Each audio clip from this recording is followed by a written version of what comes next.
Let's talk a little bit about human hatred. Any of you hated anything even this morning so far? You got your hatred out this morning already against that driver in front of you? Against hating to get up in the morning? See, you really can't hate anything. What I'm saying is hatred is a false position. You can't even hate another human being. If you think you hate someone, what is going on is a certain negative attitude, reaction, in which you hate the idea of that other person. You don't hate another person. There's no one there to hate. You hate the idea of that person. Think of someone that you might hate. And you'll find that you'll be able to, quote mark, explain your hatred toward him or her with endless intellectual logic in quote marks too. You'll be able to explain why you hate him or her or that organization or whatever. You hate the idea that's going on in your own mind, not that other person. What you really hate is your idea about that person or organization going on in you, which you project out to that ex-husband, ex-wife, that group that hurt you, that circumstance, whatever. So see, first of all, that the hatred is in you. It's not in that other person at all. It can't be. If there's hatred in that other person, then that's that person's hatred, not yours, even if it's exchanged back and forth. It doesn't belong to the other person. Your hatred belongs to you. Now we can track, having made that intelligent discovery, we can go on to find out why this negative churning, this state that we call hatred, or we don't call hatred, we call it justified indignation or whatever. We can find out why we permit it to churn inside of ourselves. And here we come right back to where we always must come back to, that hatred or that disappointment or that feeling of violence toward another person seems to reward me. It's the agitation of saying I hate that person, or that he hates me for that matter. It's the agitation within me that I value, falsely value. I want to churn inwardly. I want that space to be occupied with something. Because if I let go of that agitation by not identifying with it anymore, then there'll be a blank space there, which will be a timeless state, which I falsely fear, because I falsely think that what I call me must occupy that space inside me. So I'm afraid of death. I'm afraid of not hating someone. So I must, in desperation and hatred, keep my hatred going, lest I come to a confrontation that I don't want to confront. That is, confront the fact that I am nothing at all.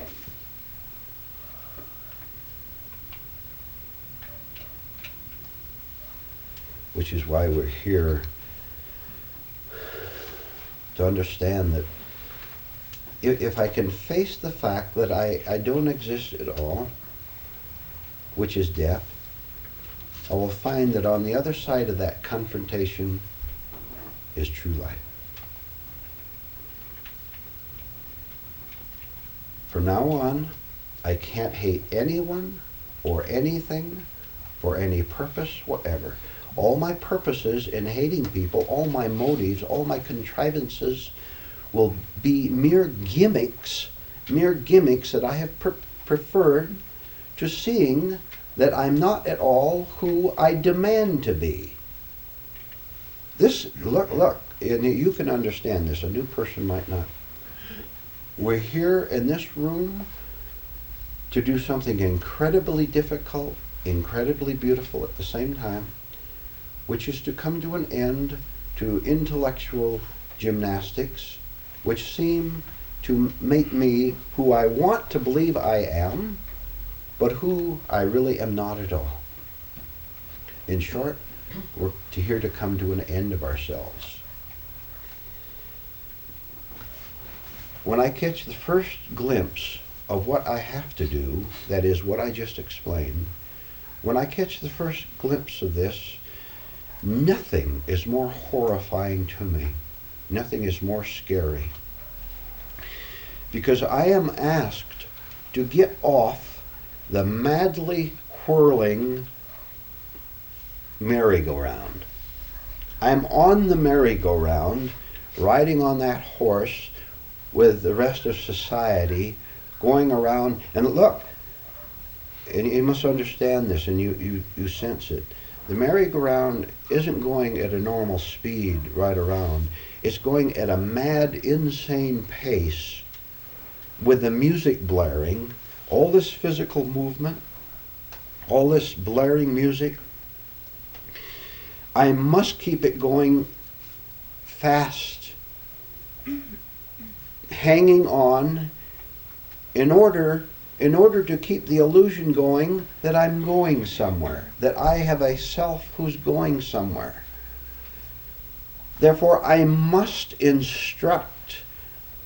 I don't know whom I'm instructing, but I must give the instructions to someone, I don't know who, to turn that gear at top speed so that I'm so caught up in the whirling that I won't be able to see that there's something outside the merry-go-round, this piece, where I could get off and stand back and observe the merry-go-round instead of being part of it.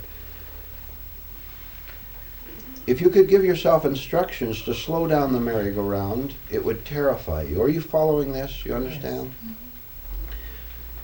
What are we here to do? To slow it down so that I can see there's something else besides the merry-go-round, which is me. And all the other insane people on it, all of them shouting to keep this thing going as fast as possible. Keep the music as loud as possible, lest we see through our own delusion that there's something outside the merry-go-round. To carry the illustration, and you should know by this time that illustrations break down sooner or later. You can have to leave them. But if I could jump off the merry-go-round, at least briefly, for 5 seconds, jump off the horse and stand outside for just a second onto this quiet, solid ground out there and look back and see the merry-go-round with all the people on it, including myself, I could then see the difference between what I could have out here and my total identification with my eyes closed. See, I could see for one glimpse of a few seconds the possibility of not being on it. But then this becomes so scary that I have to rush back from this observing position and jump on, wait till the vacant horse comes around again, and jump on it and continue longer and longer. My salvation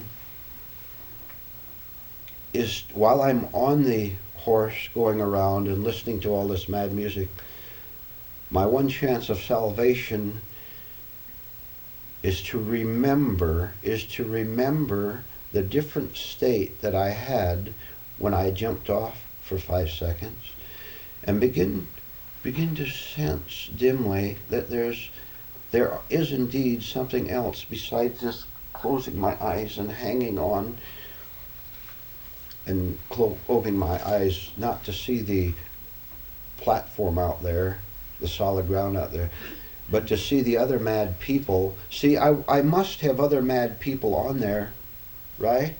I must be able to look ahead of me and the side of me and back of me and look, I'm not alone. I'm not alone in my insanity. This is my comfort, some comfort, huh? I must urge myself in every way I can, including coming to this class. I must urge myself to remember that faint feeling of rightness I had when I was on solid ground out there. So that I can begin to see, my God, what am I doing? Lying to myself, pretending that this music is beautiful, pretending that I'm going somewhere. My God, I must be insane. I am. It have been all my life. What can I do? Only one thing. With fear and trembling, I can unhook my hands from around this metal horse, force myself apart from clinging onto his neck, and open my eyes and turn a little bit toward the outside and take the leap. I think I'm leaping into the unknown, which it is, but I'm leaving all my familiar friends. I can look to the left and see good old Bill and good old Mary over there. Look in front, and I can always have the illusion that I'm going somewhere.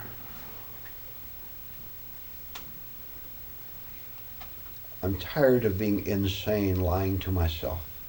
So what I have to do is let loose and jump off into what I call darkness, not knowing that I'm in darkness, although I have been all along. When I land out on that surrounding solid space outside the merry-go-round, it's a jolt. I fall down, I stumble, and I crash against the ground. And I don't want to do this because I don't want to get hurt.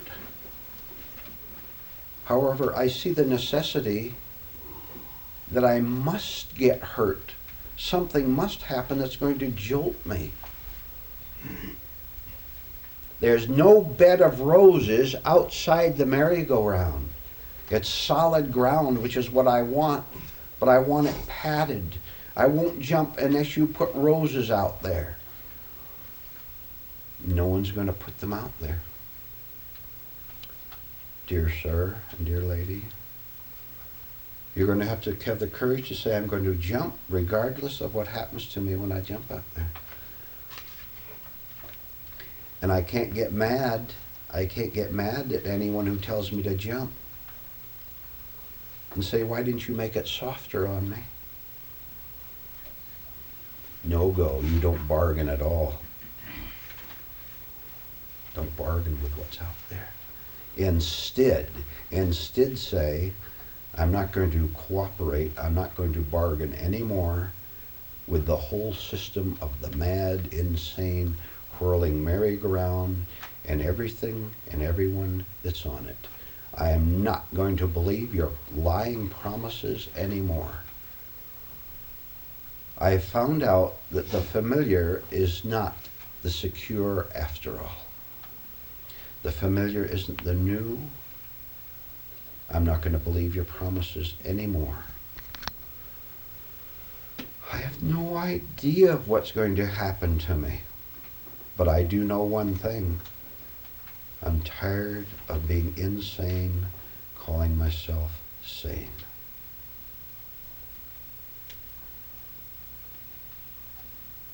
God help me. I'm going to leap.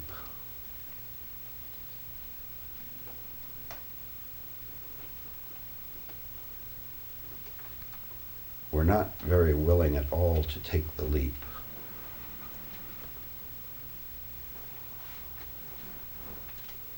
And everyone that I'm speaking to you in this room, and those of you listening to this tape, everyone associated with you, that rider in front of you, and the rider in back of you, and the rider on the side of you, that rider is going to warn you against leaving your security for the unknown. They're going to lie to you. Why? Not that they care about you. They need you to keep the delusion going that you're all sane, going toward a better society. When that new law is passed, everything will be fine. They lie to you. When that new man is elected to office, when you adopt this religion instead of the one you now have, then we'll both be all right. Stay here and work with us. You had better get tired of listening to that lie from guess who? Not necessarily from strangers, maybe from strangers, but from your own wife, from your own husband, from your own parents, from your own children, from your best friends. They are lying to you, and if you're a liar, you'll believe them. And you'll hate each other. You'll despise each other. But you don't know what to do, what you could do without each other.